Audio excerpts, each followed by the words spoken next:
security, that's what we're going to talk about. So quick, raise your hands if security is part of your primary daily job. 2? Both for CSG? Yeah, that's what I thought. So this should be interesting. I'm going to hopefully scare you to death. We're going to talk a bit about the general security landscape for the first portion of the presentation, and then go into a little bit about what enterprises and service providers are doing to combat the threats that they're faced with every day. Obviously, the reason I'm here is because CSG has leveraged everything that they've done in the workflow automation space outside of security, and then brought that into security to try and solve a central problem, which is the time it takes in between when you discover an event and when you remediate an event. And it's a serious problem for everybody involved in security.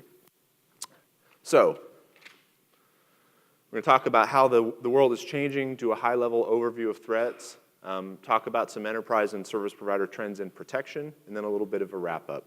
But really, start with this. Security is top of mind everywhere. It doesn't matter if security is part of your daily business. You hear about everything, mainstream events on the news every single day. I haven't checked the news this morning. I'm sure someone here could tell me about something that happened today that we didn't know about yesterday. But the list of high-profile victims really in the last year is staggering. If we go back 3 years, unbelievable. Everything that's come out from the Snowden disclosures, huge retail breaches. Obviously, the Target breach is a serious issue that touches everyone. I mean, how many people logged into your online bank accounts as soon as you heard about the Target breach to make sure something weird wasn't going on, right? I did it. We all do it. And I'm sure we all log in every day to check because we have an expectation that our credentials are going to be stolen at some point, and that really monitoring, shortening the window between when they're stolen and when we do something about it is the only real protection. There's regulatory pressure. We're dealing with state-sponsored hacking around the globe. Our government, and we assume everyone else's government is doing this as well. They should, as part of protecting their citizens, but also in some cases it gets out of control. And in the last couple of years, cyber has been now named one of the military protection domains by the DoD. So they consider air, land, sea, and cyber protection domains in the US government. So, the point here is that the problem is really, really widespread, and we're probably not going to have a day go by from here until the end of time that we don't hear about some sort of event. So, here's some data. I could read these to you.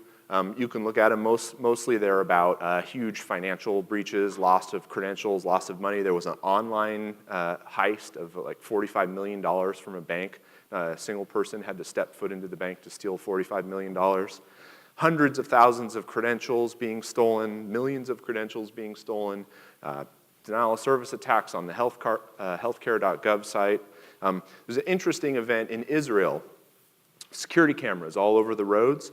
Somebody put a piece of malware into a security camera monitoring a toll road, shut the camera down, so then they immediately shut the road down. 8-hour delays, multiple days in a row because of a piece of malware on a video camera. So as we get into this Internet of Things world, it's not just going to be, is my computer safe? Is my smartphone safe? It's going to be, are all the devices connected, monitoring us, helping us get through our day? Are they safe as well? And how does that impact us when they aren't?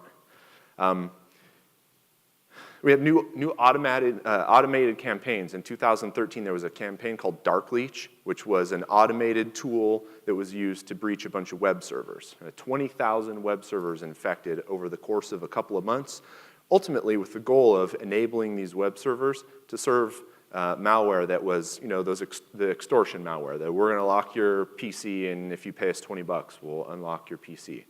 They go after web servers because web servers have bandwidth, they have power, they're on 24/7. If you can launch an attack from a web server, you're in a much better position than if you launch it from somebody's personal computer that you've hijacked. So 20,000 compromised web servers from one campaign with one automated tool over the course of a few months just happened. And it's going to continue to happen because hackers are building tools to help launch attacks. The Sony breach, right? This was in 2011 when the PlayStation Network was breached. Estimated $170 million lost by Sony as a result of that breach, and incalculable brand damage. I mean, they're still dealing with the brand damage. They were scared to death at the PlayStation 4 launch. You know, what's the impact of the breach going to be in this ongoing battle we have with Microsoft over Xbox versus PlayStation? That's something they really had to consider. So let's get really current with this. I was at the RSA conference. Probably a few other people here were at the RSA conference. During the conference, there was a news story, 360 million newly stolen credentials available on the black market for sale, up for sale, verified as being real credentials of all sorts from a bunch of different household names, major email providers, retail sources. The credentials have yet, the breaches have yet to be disclosed. Some of the people who have credentials in that sale don't even know they were breached yet. Still today, they don't even know they were breached. They haven't all been disclosed. And so, you know, it's every day, 360 million, you know, next week it's gonna be 500 million, then it's gonna be 1 billion. There are 1.5 billion email addresses apparently in this package as well. So just unbelievable scale and severity of the attacks. From a protection standpoint, whether you're an enterprise or service provider, or even a consumer, it's always been about defense. Let's define a perimeter, right? Let's put protection in that perimeter, and let's hope that nothing from the outside comes in and breaches the perimeter, and that's gonna provide protection. The problem is almost every one of these major breaches has been done using legitimate credentials, right? So at some point, someone steals a set of legitimate credentials and then breaches from the inside of the organization. So now, how do you deal with that? Because solving that problem is about understanding the context, the use of those credentials, or identifying the theft of the credentials to begin with. But if someone's accessing information that they're allowed to access with the right credentials, there's not really much you can do about it. So again, it becomes about, all right, this is gonna happen. How do we narrow the window between when we find out this happened and when we do something about it? A really scary example is, on at least 2 occasions before the Target breach, the malware that enabled the breach was identified and disclosed to Target. So they knew it was on their network, and they didn't do anything about it. They had solutions in place that could have potentially remediated the problem in a more automated fashion, turned off, right? Not operating out of band, and didn't do anything about it. So, you know, even when we are identifying things, we're not necessarily taking the right steps to solve the problem. And one of the real problems is, you know, we deal with so many, you know, I have a networking and telecom background, and so many of the problems we deal with in telecom and networking are, you know, engineering problems related to physics, right?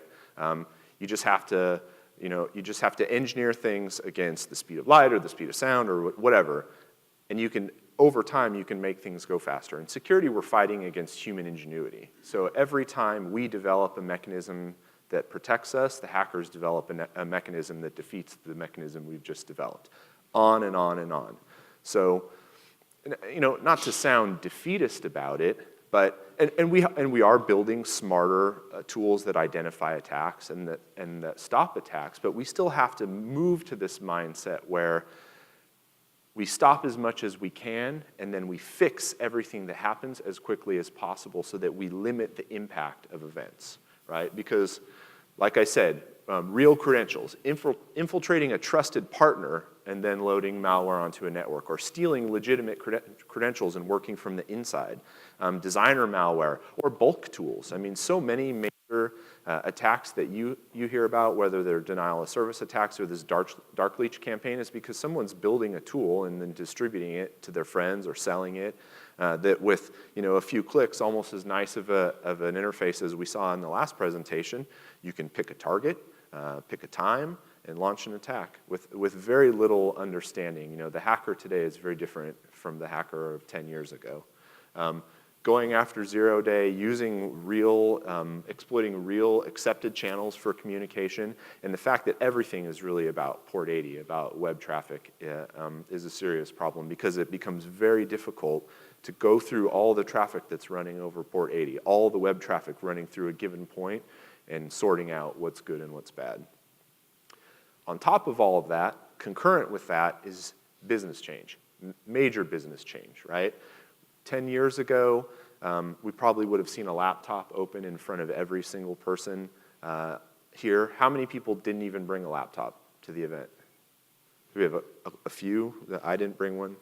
5 people. 10 years from now, no one will probably have brought an actual laptop with a physical keyboard to an event. In the enterprise, we live in a multi-device world. I mean, we see all those devices and everything that they need to support to play video content. Imagine providing security for all of those devices and platforms, right? Imagine developing one piece of software that will provide you everything you need from a security standpoint across every flavor of Android and your Windows tablet and your desktop and your web TV. It's a mess. But businesses use all these tools because they help us do business better. They help revenue, and in the end, that always beats security in almost every industry. I mean, there are a few industries where security trumps everything else, but for the most part, we'll take some risks and hopefully manage them in order to make our business more agile or to generate more revenue. So we've got this multi-device, mobile device world. We also have businesses moving into the cloud, right? Transforming their IT infrastructure, not building as much on their own locations and pushing a lot of data into public and private cloud environments. This changes the way they have to build and deploy security at the same time that all of these attacks are getting worse and worse and worse. And so there's a huge opportunity right now for attackers to exploit unprotected devices that people have a greater degree of trust in some cases than a desktop or a laptop. And when we're all getting comfortable storing data in the cloud, I won't make people raise their hands, but just think in your mind, if you've ever taken a document that was probably confidential and probably shouldn't end up in a public cloud service and stuck it up on a Dropbox or a Google Drive or something like that. And that happens all the time. And the tools that you need to prevent that are not trivial, right? They're complicated. The point of this slide is to overwhelm you with letters, right? I don't know if they'll make this presentation available at some point. This is what a CIO has to do. And this is probably about 1/8 of it. And each one of these bullets is probably a full-time job, right? So the CIO's job is essentially impossible. His job is to get fired when something goes wrong and go take a CIO position somewhere else. But these are all important things that an organization needs to deal with. They need to protect their business data, they need to protect their property, protect their reputation. And these are difficult things to do in a world where I can go on to the black market and put in an order for 1 million of those 360 million credentials, and then pick up a tool for $500 and launch an attack aimed at those million people with almost no knowledge of what happened underneath that in order to enable all that.